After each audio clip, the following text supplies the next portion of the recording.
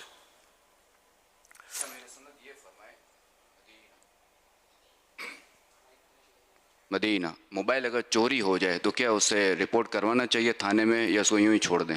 جس کا مطلب موبائل اپنا چوری ہو گیا، اصل ہوتا یہ ہے کہ جیسے موبائل کسی کا چوری ہو نا، جیسے اپنا موبائل چوری ہوا، اب وہ رپورٹ درج نہیں کرواتے، کہتے اب ملنا کون سا ہے، کیا ہونا ہے. بعض وہ تو ہوتا یہ ہے کہ جس پرزے کے ذریعے پکڑا جاتا ہے نا بندہ، اب وہ کیا کہتے ہیں کہ اسکرین الگ بیچ دیں گے، بیٹری الگ بیچ دیں گے، اسپیکر الگ بیچ دیں گے، وہی ماہر ہوتے ہیں نا چور بھی. جی جی. تو میں تو خیر وہ پرانی بات ہے، اب موبائل اس وقت سستے بھی ہوتے تھے، تو اس وقت میں تو یہی مشورہ دیتا تھا کہ آپ جو ہے نا وہ بالکل اس کے ایف آئی آر کٹوائیں اور اس کو بلاک کروا دیں. اس سے یہ ہوگا کہ چور کو کم از کم یہ ہوگا ٹھیک ہے محنت ہوئی نا، جہاں اس کو 1000 روپے ملنے تھے اب اس کو ملیں گے 250 روپے، کیونکہ وہ قسطوں میں بیچے گا توڑ توڑ کے، تو اس کی حوصلہ شکنی تو ہوگی کسی طریقے سے بھی. اور یہ قانون کیا ہے؟ قانون تو یہ ہے کہ ایف آئی آر کٹوائی جائے، ورنہ اس کا موبائل. اب ایف آئی آر کٹوانا بھی ایک کام ہے، یہ مفت نہیں کٹتی، یہ پھر اس کی الگ کہانی ہے، مصیبت ہی ہے، بڑی مصیبت ہے. اگر ایف آئی آر نہیں کٹوائی اور اس موبائل سے کسی نے کسی کو قتل کی دھمکی دے دی، کچھ بھی کر لیا، تو وہ پکڑا جائے گا بندہ. یہ نمبر والا جو ہے پھنسا جی اس کا موبائل ہے، تو وہ شر سے بچنے کے لیے اس کو یہ سب کرنا پڑے گا.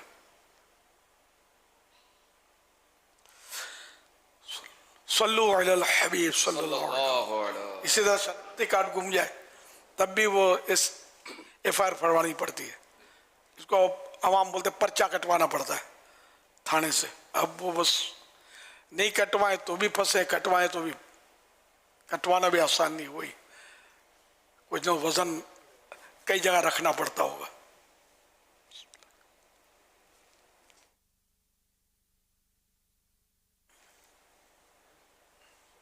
آپ کی بارگاہ میں یہ سوال تھا کہ کبھی ہمیں بذات خود ہاسپٹل میں ایڈمٹ ہونا پڑے یا اپنے خاندان رشتہ دار والوں کے ساتھ جائیں، تو مریض کے ساتھ جائیں تو ہاسپٹل میں کن امور کا خیال رکھنا چاہیے؟ آپ کے ساتھ بھی کبھی معاملہ پیش آیا ہوگا، تو آپ کن باتوں کا خیال رکھتے ہیں کہ جس سے دین و دنیا کے سارے کام درست رہیں اور کسی سے شرمندگی وغیرہ کا سامنا نہ کرنا پڑے؟ ہاسپٹل کسی مریض کو لے کر جائیں تب کی پوچھ رہے ہیں یا خود مریض بن کے جائیں؟ یا خود مریض بن کے، دونوں صورتیں. دونوں صورتیں انہوں نے. میں تو جب یعنی کہ ہاسپٹل بھی گیا ہوں تو میری کوشش بلکہ مطالبہ یہی ہوتا ہے، ترکیب ہوتی ہے اور تقریباً بن بھی جاتی ہے کہ وہ لیٹیں گے بستر پہ تو پاؤں قبلے کی طرف نہ ہوں، ایسا بستر فراہم کیا جائے مجھے. لیکن ظاہر میری اکثر سن لی جاتی ہے، سورس وغیرہ، تعلقات، نام، آپ کی ہو سکتا ہے سنیں نہ سنیں، کوشش اور کیا کر سکتے ہیں، اب مجبوری ہے، اس کے بغیر چارہ بھی نہیں ہے. تو اب کوشش تو کی جائے اس کی کہ قبلے کی طرف پاؤں نہ ہو. وضو کے لیے وہ میں ہاسپٹلائز ہوا تھا، ایک جگہ آپریشن کروایا تھا تو اس میں تو وضو خانہ بھی بنا کر دیا تھا، اس طرح بھائیوں نے خرچہ اٹھایا تھا. آپریشن تھا نا، وہ بڑا آپریشن تھا اور وہ سردیوں کے دن تھے، تو اس میں باقاعدہ خیال رکھا گیا تھا کہ ٹائم ہمیں زیادہ ملے آپریشن کے بعد تاکہ نماز میں تھوڑا وقفہ مل جائے، تاکہ آرام سے نماز ہو جائے عشاء کے بعد کا وقت ہو. اور یہ انآفیشلی تھا، ان کا نہ قانونی ایسا نہیں ہوتا، یہ ان کے ٹائم ہوتے ہیں. میری مطلب یہ ریکویسٹ، اب وہی نام تو میں عشاء کی نماز پڑھ کے تاکہ رات میں ہوش آ ہی جائے گا تو پھر فجر میں پڑھ سکوں. تو نمازوں کا خیال رکھنا، پھر وضو کا خیال کہ وضو کیسے ہوگا، بھائی ادھر ہوگا ادھر ہوگا. وہ دیکھا میں نے، شاید دیکھا بھی تھا کہ ادھر تو نہیں ہو سکتا میرا وضو. تو اب پھر یہ کہ وہ کچھ عیسائی بھائیوں نے مل کر وضو خانے کی بھی کوئی ترکیب عارضی طور پہ کی تھی، بعد میں شاید اس کو عارضی طور پہ کی تھی. ہم نے کمرہ ایسا لیا تھا نا، کمرہ اس طرح کا لیا تھا، عارضی طور پہ ترکیب بنائی تھی، رکھ لیا تھا وضو خانہ. الحمدللہ اس طرح جتنا ہو اپنے کو پاک صاف رہے، ترکیب رکھے. اب نہ وضو خانہ ملے گا، نہ وضو کرنے کے لیے آپ اتنی طاقت ہوگی کہ آپ وضو کریں گے تو کوئی اپنے پاس اینٹ وغیرہ رکھ لیں تاکہ اس سے آپ تیمم کر سکیں. اب جو اگر دیوار پہ آئل پینٹ لگا ہوا ہے تو اس میں تیمم نہیں ہو سکتا. ہاں گرد اتنی